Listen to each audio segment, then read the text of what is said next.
안녕하십니까. 산업위생을 강의하는 최윤정입니다. 이번 시간은 산업위생 기사 필기 2022년 제1회 기출문제 중에서 61번 문제부터 함께 풀이하도록 하겠습니다. 자, 일반적으로 전신 진동에 의한 생체 반응에 관여하는 인자와 가장 거리가 먼 것은 있습니다. 우리가 전신 진동에 의한 생체 반응에 관여하는 인자, 전신 진동에 의한 인자는요, 온도, 진동 강도, 진동 방향, 진동수. 온도는 크게 상관이 없죠. 진동의 강도나 진동수나 진동의 방향이나 폭로하는 시간이 유해인자에 영향을 주겠습니다. 답은 바로 1번 되겠습니다. 틀린 분은 파란색 별표 다시 한번 체크하시면 좋겠습니다. 자, 62번 넘어가겠습니다. 잔향 시간에 관한 설명으로 옳은 것은 이라고 했습니다. 잔향 시간과 작업장 공간 부피만 알면 흡음량을 추정할 수 있다. 자, 우리가 이거 공식 한번 볼게요. 잔향 시간과 이게 잔향 시간이죠, 그죠? 그 다음에 작업장의 기적과 그 다음에 총 흡음력, 기적을 안다면 흡음력을 계산할 수 있다. 그죠? 이게 1번이 맞는 설명이죠. 그죠? 그래서 공식만 안다면 이게 맞다는 거 아시겠죠? 잔향 시간하고 공간 부피, 작업장의 부피만 알면 흡음량을 추정할 수 있다. 나머지는 1번이 맞고요. 나머지는 틀린 내용인데요. 파란색 별표. 그죠? 나머지 내용들은 해설 통해서 한번 보시면 되겠습니다. 자, 그 다음에 63번 넘어가겠습니다. 산업안전보건법령상 이상기압과 관련된 용어의 정의가 옳지 않은 것은 있습니다. 압력이란 게이지 압력을 말합니다. 표면 공급식 잠수 작업은 호흡용 기체통을 휴대하고 하는 작업을 말한다라고 했는데요. 자, 잠수 작업에는 이렇게 두 가지가 있습니다. 표면 공급식 잠수 작업이 있는데요. 요거는 수면 위에서 공기 압축기나 호흡용 기체 통해서 압축된 호흡용 기체를 공급받으면서 하는 거예요. 근데 스쿠버 잠수 작업은 물속에 들어가니까 호흡용 기체통을 휴대하고 하는 겁니다. 그래서 지금 호흡용 기체통을 휴대하고 하는 건 표면 공급식이 아니라 스쿠버 잠수 작업이죠. 그죠? 그래서 이게 틀렸죠. 이 문제도 빨간색 말고 파란색 별표. 그죠? 잘 출제되던 유형과 다르다. 그죠? 파란색 바꾸겠습니다. 아, 또 안 바뀌었네요. 파란색으로 바꿀게요. 그래서 2번이 틀렸고요. 고압 작업이란 고기압에서 자망 공법이나 그 외 악기 공법으로 하는 작업이고요. 기압 조절실이란 고압 작업을 하는 근로자가 가압이나 감압을 받는 장소다. 나머지는 맞는 내용이 되겠습니다. 64번 넘어가겠습니다. 네. 빛과 밝기의 단위에 관한 설명으로 옳지 않은 것은 했습니다. 반사율은 조도에 대한 휘도의 비로 표시한다 라고 했는데요. 요건 맞다. 그죠? 반사율은 조도에 대한 휘도의 비다. 광원으로부터 나오는 빛의 양을 광속이라고 하고 단위는 르멘이다. 그죠? 입사면의 단면적에 대한 단위 면적에 대한 광도의 비를 조도라고 하고요. 단위는 촉각이 아니라 조도의 단위 룩스가 된다. 그죠? 그래서 이게 1이 아니라 3번 수정할게요. 입사면 단면적에 대한 광도의 비가 조도고 단위는 룩스가 됩니다. 광원으로부터 나오는 빛의 색이 광도고 단위는 칸델라다. 맞죠? 그죠? 자, 그 다음에 65번 넘어가도록 하겠습니다. 네, 전리방사선 종류에 해당하지 않는 것은 했습니다. 전리방사선 또는 이온화 방사선은 전자기 방사선의 엑스레이와 감마선이 있고요. 입자 방사선은 알파 입자, 베타 입자, 중성자가 있죠. 해당되지 않는 건 3번 레이저가 되겠습니다. 자, 66번입니다. 방사선의 감수성이 가장 큰 인체 조직은 했습니다. 그죠? 우리가 암기할 때요. 골인 그랬죠. 골수, 임파선, 그 다음에 수상내 했습니다. 그죠?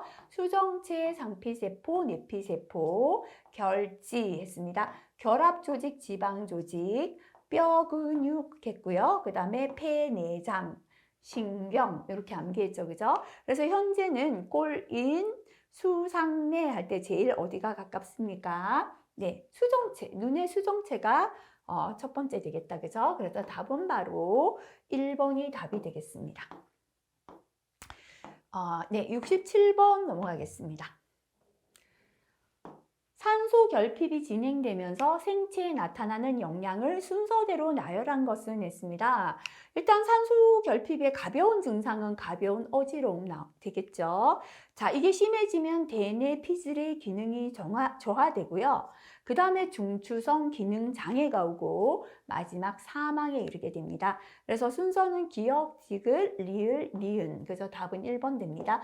틀리신 분은 파란색 별표 다시 체크하시기 바랍니다. 68번 넘어가겠습니다. 자외선으로부터 눈을 보호하기 위한 차광 보호구를 선정하고자 하는데요. 차광도가 큰 것이 없어서 두 개를 겹쳐서 사용했습니다. 각각 보호구의 차광도가 6과 3이었습니다. 두 개를 겹쳐서 사용했을 때 차광도를 계산하라. 파란색 별표 잘 안 나왔습니다. 겹쳐서 사용할 때 차광도는요. A 보호구의 차광도 더하기 B 보호구의 차광도에서 겹쳤기 때문에 빼기 1 해준다는 거 기억하시면 됩니다.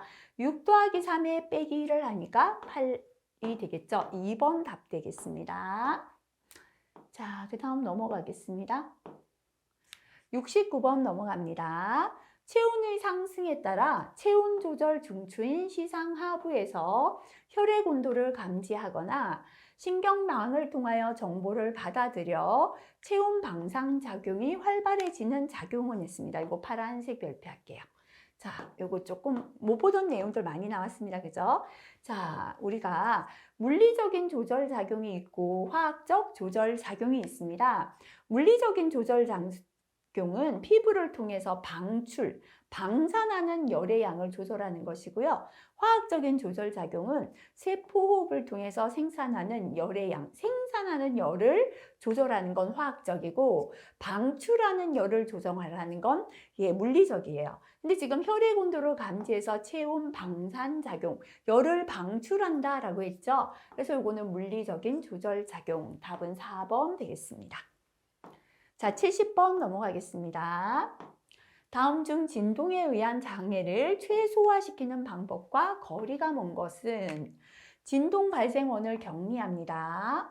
노출 시간 최소화합니다. 자, 진동을 최소화하기 위하여 공학적 설계하는 건 좋은데요. 훈련을 통해서 적응력 향상시킨다고 진동 장애를 줄일 수 있는 건 아니죠. 답은 3번 되겠습니다.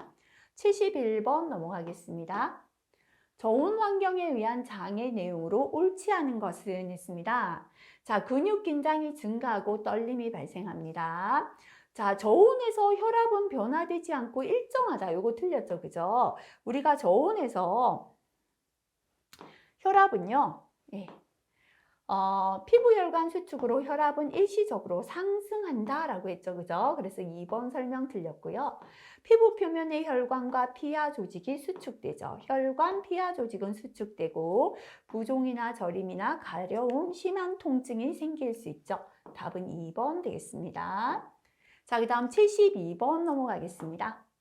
작업장의 조도를 균등하게 하기 위하여 국수 조명과 전체 조명이 병용될 때 일반적으로 전체 조명의 조도는 국부 조명의 어느 정도가 적당합니까? 라고 했는데요.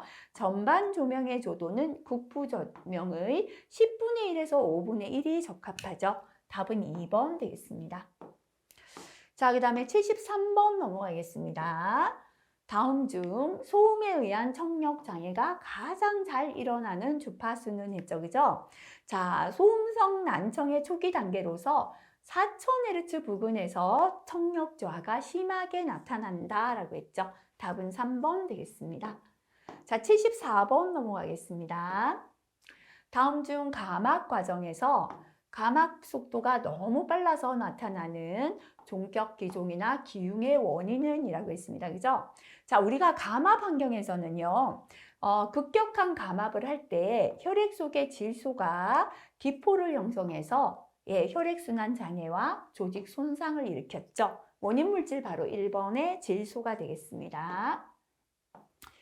자, 그 다음에 75번, 실기까지 중요합니다. 음양 출력이 1000W인 음원이 반자유 공간에 있을 때 20m 떨어진 지점에서의 음의 세기를 계산하라. 다시 말하면 SIL을 계산하라 라는 문제가 되겠습니다. 자, 그럼 우리 SIL의 공식이다. 그죠? 음의 세기 SIL은요. 10 곱하기 로그죠. 그죠? 10 곱하기 로그의 I0분의 I예요. 여기에서 I0는 최초 가청 음의 세기인데 10의 마이너스 12승 와트 퍼 미터 제곱이 됩니다. 그죠? 자, 그럼 우리가 이제 I를 계산해야 되죠. 자, 그래서 여기서 우리가 PWL은 해서 지금 아는 것부터 하나씩 대입하도록 할게요. 첫 번째, 음양 출력이 1000W다 라고 했기 때문에요. 음양 출력이 1000W다. 이게 1000이다라는 걸 주어졌잖아요. 그죠? 그래서 우리가 음양 파워 레벨 PWL은 해서요. 10 곱하기 로그에 W0분의 W잖아요. 1000W가 주어졌기 때문에 요 식에 대입을 합니다. 이때 W0는 얼마냐면 10의 마이너스 12승 와트. 요거는 일정한 값이죠. 10 곱하기 로그에 10의 마이너스 12승분의 현재는 출력이 1000W다 라고 했습니다. 그죠? 요거를 계산하니까요. 130dB이 뭐냐면 PWL, 음양 파워 레벨이 되겠습니다. 자, 그 다음에 또 두 번째 알려준 게 요게 있잖아요. 반자유 공간에 있을 때 20m 떨어진 지점이다 라는 조건을 줬어요. 그죠? 그래서 우리가 공식이 있었죠. 반자유 공간일 때 SPL은 뭐였습니까? PWL-20 곱하기 로그 반자유 공간일 때는요. R의 마이너스 8이 공식이었습니다. 그죠? 그러면 PWL을 금방 우리가 계산했죠. 130. 마이너스 20 곱하기 로그에 지금 떨어진 거리가 20m다라고 했고요. 마이너스 8 계산하면 되겠죠. 계산하니까 115.98dB이 SPL이 됩니다. 그죠? 음압 레벨이 되는 거죠. 자, 그런데 이제는 음압 레벨을 계산하라 했다면 요거를 계산하면 됐는데요. 보통 요걸 묻잖아요.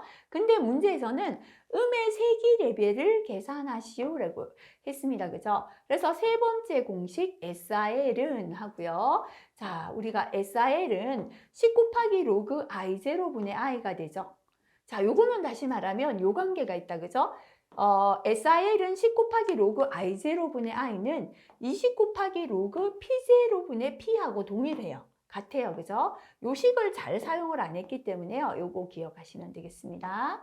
결국 그러면 이건 뭐다? SPL하고 똑같아진다. 그죠?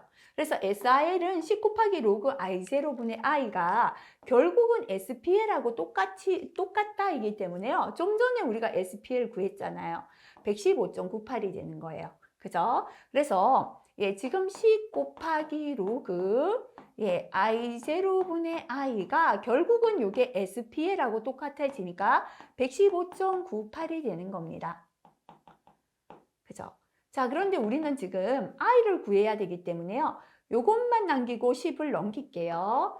로그 I0분의 I는 하면 10이 넘어가니까 10분의 115.98 결국은 11.598dB이다 계산하게 되는 거죠. 자, 그럼 이제 로그를 없앨게요. 로그를 없애면 10의 집수로 올라가면 됩니다. 그죠? I0분의 I는 10에 요게 되는 거죠. 11.598이 됩니다. 그죠? 자, 그러면 I는 하려면요. I0는 넘어가서 나눠진 거니까 곱해주면 되죠. 그러면 I는 하면 I0 곱하기 10에 11.598이 되는 거예요. 그죠? 요거를 이제 계산기 계산하시면 되겠습니다. 답은 0.40이 나옵니다. 자, 요 문제는요. 빨간색 별표보다는 파란색으로 바꾸도록 할게요.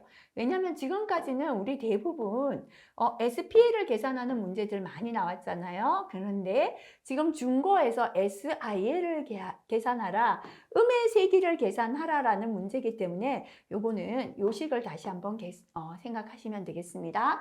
음의 세기 SIL은 10 곱하기 로그 I0분의 I인데요. 요거는 20 곱하기 로그 P0분의 P. 결국은 SPL하고 같다라는 거 요식을 기억하시고 천천히 한번 다시 풀어보시면 되겠습니다.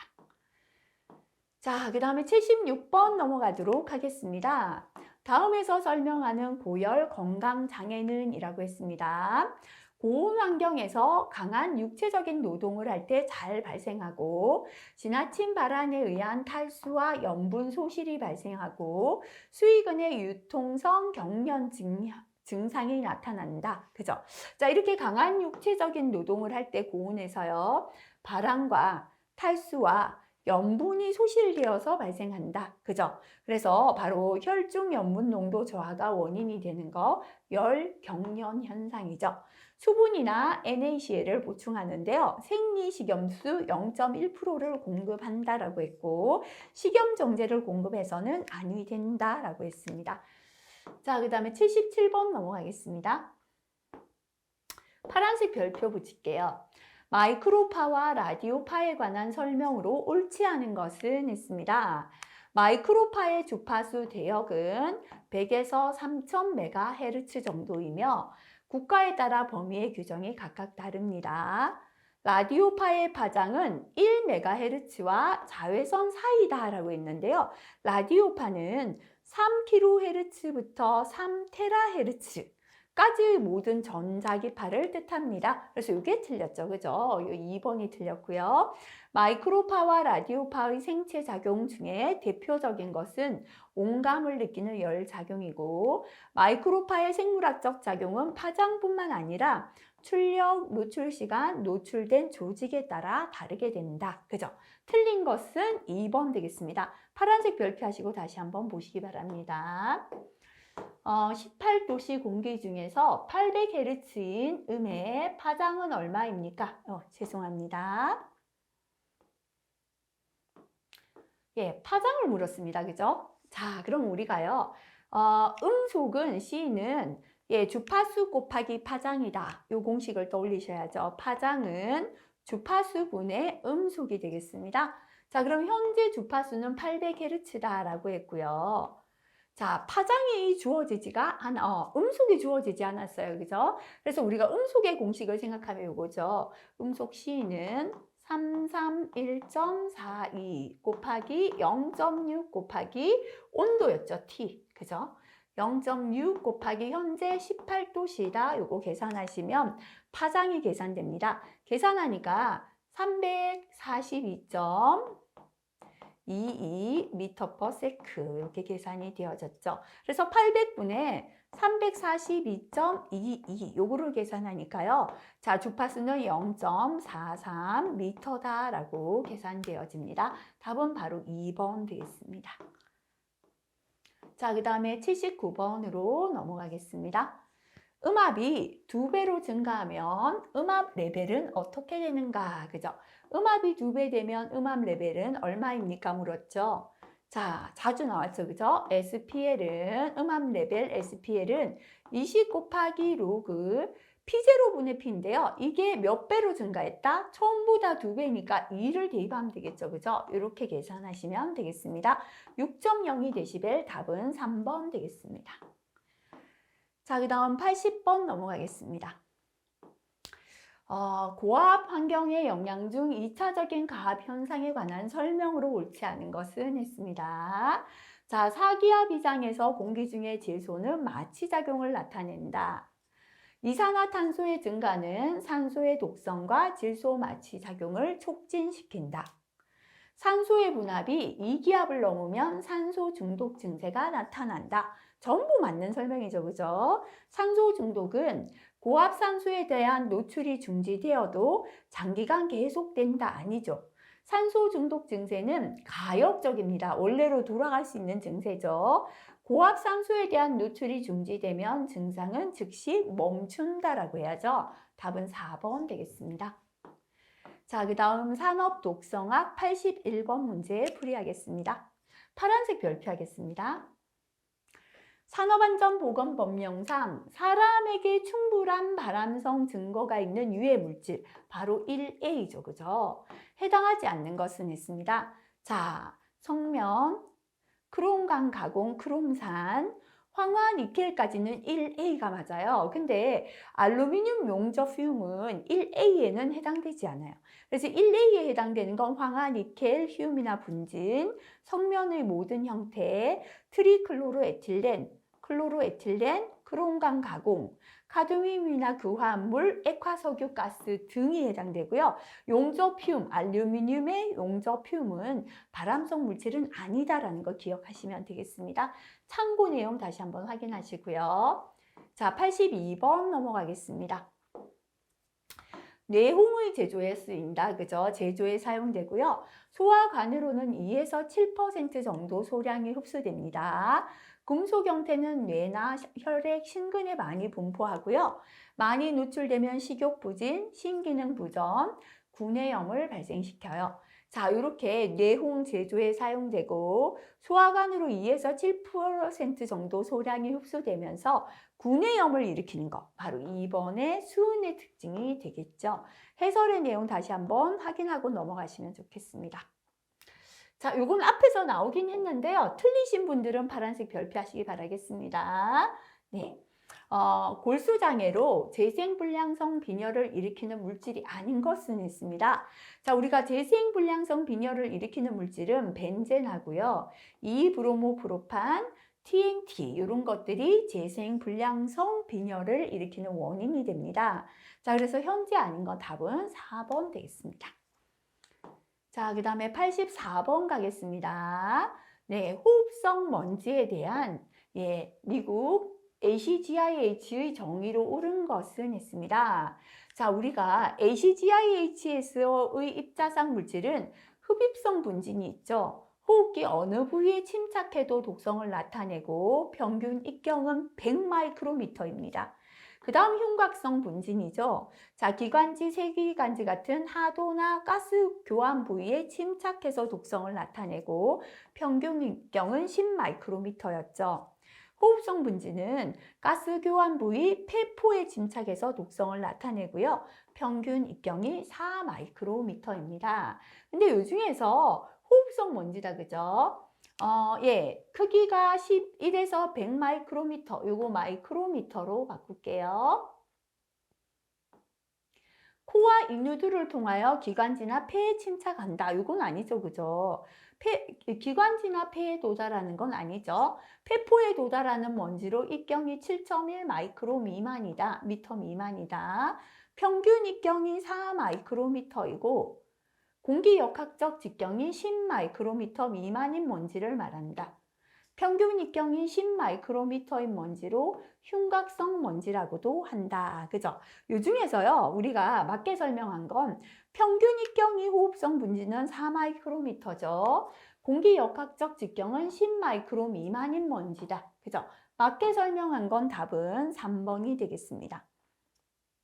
자, 그 다음에 85번 넘어가겠습니다. 무기성 분진에 의한 진폐증이 아닌 것은 있습니다. 그죠? 자, 무기성 분진에 의한 진폐증이 아닌 것은 유기성 분진을 묻고 있는 거죠.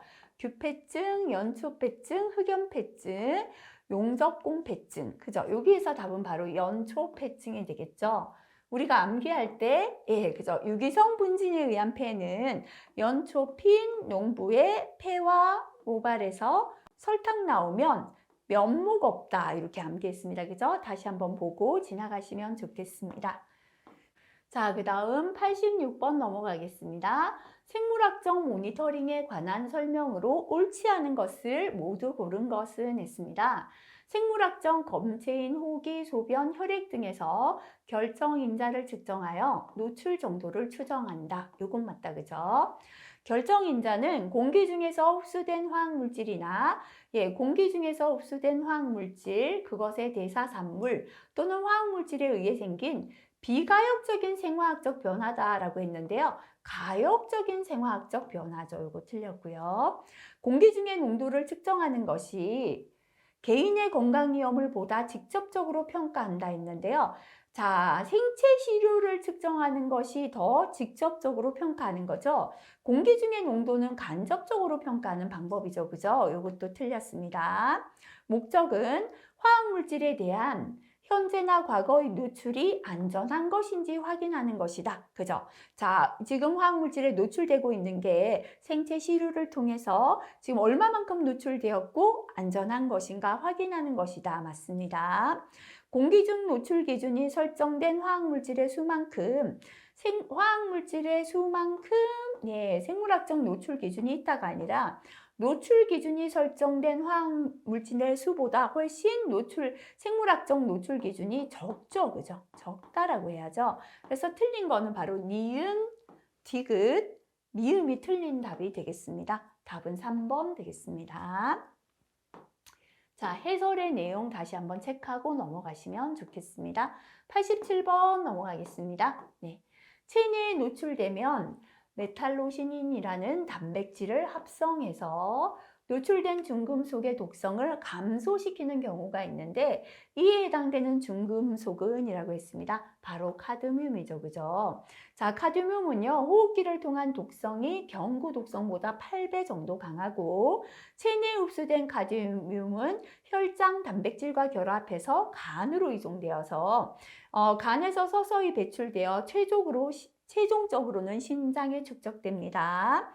체내에 노출되면은 메탈로시닌이라는 단백질을 합성해서 노출된 중금속의 독성을 감소시키고 소변 속의 카드뮴 배설량은 카드뮴 흡수를 나타내는 지표로 사용된다라고 했죠. 필기에 자주 출제되는 내용입니다.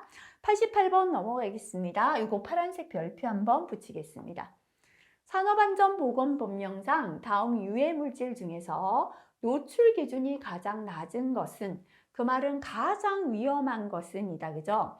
오존, 암모니아, 일산화탄소, 염소인데요. 암모니아, 일산화탄소는 공기 중에도 우리 쉽게 접하니까 좀 덜 위험하다 아실 텐데요.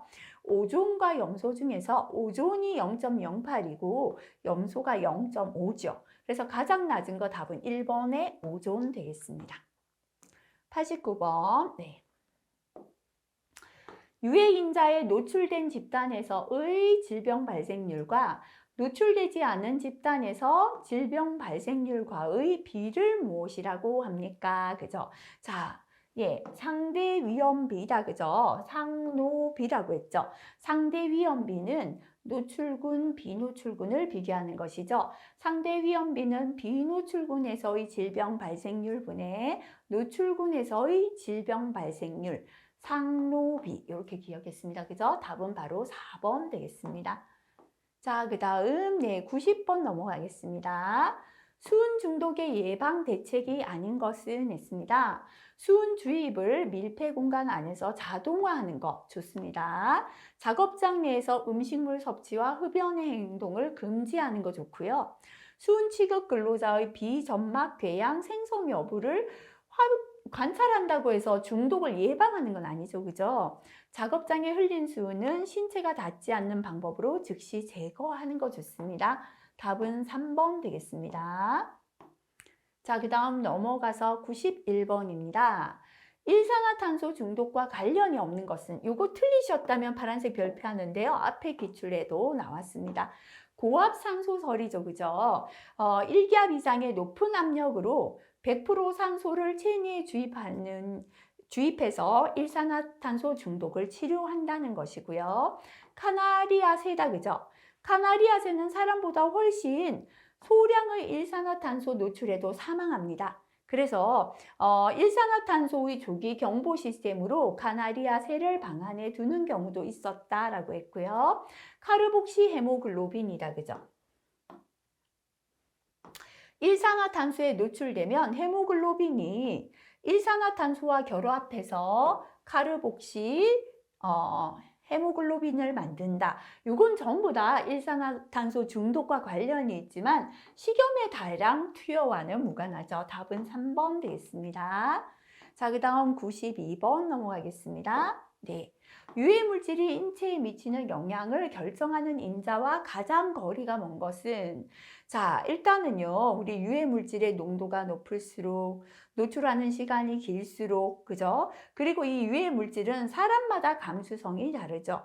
유해물질의 독립성과는 무관하다. 그죠? 자, 작업 강도나 호흡량, 기상 조건, 인체 내 침입 경로, 물질 농도나 접촉 시간, 근로자의 감수성이 영향을 미치겠습니다. 자, 그 다음 넘어갈게요. 별표 3개죠. 벤젠의 생물학적 지표가 되는 것은 벤페놀 그랬죠. 그죠? 페놀 냄새가 배었다 이랬죠. 크레졸에 묻은 우리 크레졸을 묻은 털의 벤페놀 냄새 그랬잖아요. 그죠? 그래서 우리가 크레졸 톨루에는요. 생물학적 노출 지표 물질이 오르소 크레졸로 바뀌었죠. 자, 크레졸 묻은 털에 벤 페놀 냄새 이렇게 했거든요. 그래서 크레졸 묻은 털에 페놀 페놀 냄새가 배었다 이렇게 기억했죠. 그래서 벤젠은 소변 중에 페놀, 소변 중에 TT 뮤코닉산이 되겠습니다. 그 다음에 메틸 마녀 크시더니, 니트로벤 메타헤모, 에틸벤 만델린, 이황화탄 TTCA 이렇게 기억했거든요. 그래서 암기법 다시 한번 보시고요. 벤젠은 벤페놀 할 때 1번의 페놀이 생물학적 노출 지표 물질이 되겠습니다. 답은 1번 되겠습니다. 94번 넘어가겠습니다. 유기용제의 흡수 및 대사에 관한 설명으로 옳지 않은 것은 있습니다. 유기용제가 인체로 들어오는 경로는 호흡기를 통한 경우가 가장 많다. 맞죠? 그죠? 우리 유기용제, 신라 같은 게 대표적인데요. 호흡하면서 많이 들어옵니다. 대부분의 유기용제는 물에 용해된다 했는데 틀렸죠. 유기용제는 지방에는 용해되어요. 진화력이 높지만 신라 같은 거 물에 녹지 않잖아요. 물에 대한 진화력은 낮아서 신체 조직의 지방 부분에 축적이 잘 된다라고 했습니다. 2번 틀렸고요. 유기용제는 휘발성이 강하기 때문에 호흡기를 통하여 들어간 경우에 다시 호흡기로 상당량이 배출되고요. 체내로 들어온 유기용제는 산화, 환원, 가수 분해로 이루어지는 생전환과 포합체를 형성하는 포합 반응인 2단계 대사 과정을 거친다. 그죠? 자, 요거 틀리신 분들은 파란색 별표 다시 한번 체크하시면 좋겠습니다. 95번 넘어가겠습니다. 다액 방향종 탄화수소 PAH에 대한 설명으로 옳지 않은 것은 파란색 별표 붙일게요. 자, 벤젠고리는 2개 이상이다. 그죠? 앞에서도 나오긴 했었죠. 그죠? 대사가 활발한 다액고리 화합물로 되어 있고 수용성이다 했는데요. 자, 여기 볼게요. 벤젠고리가 2개 이상 연결되어 있고 대사가 거의 되지 않는 방향족 고리이다. 그죠? 그래서 이 설명이 틀렸죠. 2번 틀렸습니다. 시토크롬 P450의 중개체 단에 의하여 대사되고 철강 제조업에서 석탄을 건류할 때나 아스팔트 콜타르 피치로 포장할 때 발생이 됩니다. 틀린 내용 2번이 답이 되겠습니다. 96번 넘어가겠습니다. 실기까지 잘 나옵니다. 증상으로는 무력증, 식욕감퇴, 보행장애 등의 증상을 나타내고요. 계속적인 노출 시에 파킨슨씨 증상, 파망, 피망 이렇게 기억했죠. 그죠? 바로 1번 망간 중독을 설명하고 있습니다. 해설 한번 보시고 넘어가시기 바랍니다. 97번 문제입니다. 다음 중에서 중추신경 활성 억제 작용이 가장 큰 것은 했습니다. 그죠? 중추신경에 대한 억제 작용은요. 할로겐, 에스테르, 유기산, 알콜, 알켄, 알칸이었죠. 할로겐, 에스테르, 유기산, 알콜, 알켄, 알칸. 그죠? 그래서 여기서는요. 에테르가 답이 되겠네요. 그죠? 자, 97번, 4번 답 되겠습니다. 98번 넘어가겠습니다. 산업안전보건법령상 기타 분진의 산화규소 결정체 함유율과 노출 기준은 법규의 내용이라 실기까지 기억하시기 바랍니다. 기타 분진은 산화규소 결정체는 1% 이하, 노출 기준은 10mg/m3 이하가 되겠습니다. 자, 그래서 1% 이하이고 노출 기준이 10 이하다. 그죠? 답은 4번 되겠습니다. 자, 그 다음에 99번 넘어갈게요. 단순 질식제로 볼 수 없는 것은 있습니다. 질소나 메탄이나 헬륨 이렇게 공기 중에 있는 성분은 단순 질식제죠. 일산화탄소, 황화수소, 시아나수소, 아닐린, 오존, 염소, 포스겐 등이 화학적 지식제였죠. 답은 1번 되겠습니다. 자, 그 다음에 마지막 100번 문제 보겠습니다. 금속의 일반적인 독성 작용 기전으로 옳지 않은 것은 했습니다. 그죠? 자, 금속은 일반적으로 효소를 억제하죠. 금속 평형을 파괴하고, 필수 금속 성분의 대체, 그죠? 필수 금속과 화학적으로 유사한 독성 금속이 필수 금속을 대체할 수 있다라고 했죠. 아닌 거는 3번, DNA 염기의 대체는 해당되지 않아요. 틀리신 분은 파란색 별표 다시 한번 확인하시기 바라겠습니다. 자, 이번 시간 여기까지 했는데요. 뒷부분에서 물리적 유해인자 부분에 파란색이 제법 있었죠. 그리고 최근 들어서 독성학도 좀 출제 빈도 낮은 문제들이 좀 잘 출제되니까요. 마지막으로 파란색 별표 있는 내용들 다시 꼭 확인하시면 좋겠습니다. 수고하셨습니다.